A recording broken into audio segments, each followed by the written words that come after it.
दादन रोकवाकू राज्य सरकार बड़ प्रस्तुति उपमुख्यमंत्री केवी सिंहदेव अध्यक्षतार बसीला बैठक जो राज्य को दादन जाउछंती सेही राज्य को जीव ओडिशार टीम कहीं से राज्य को जाउछंती सेही राज्य सरकार सह आलोचना करी कारण खोजिबे सरकार। पूर्व वर्ष अपेक्षा एथर दादन कमी किंतु संपूर्ण रोकवाकू विभिन्न दिग उपरे चर्चा आलोचना करुछंती राज्य सरकार।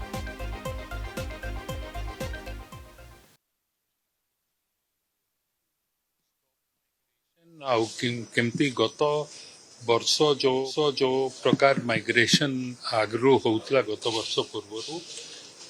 ये गोटे वर्ष भितर बहुत माइग्रेशन कमी मु कहबी नहीं कि it has totally been eradicated कमी जो कमी ताकू नहीं करी आउ केमती ताकू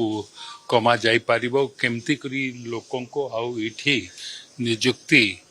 दिया जाई पारिबो ताकू नहीं करी आलोचना हेछि एवं गोटे निष्पत्ति हेछि कि जो हम लोक इठू माइग्रेट करी करी अन्य राज्य को जाउछ तांको संगरे जाई करी सेठी कमिटी जाई करी आलोचना करी करी तांको को पाई से माने माइग्रेट करूछन तांको भी सुनी करी तापरे कार्य हाथ को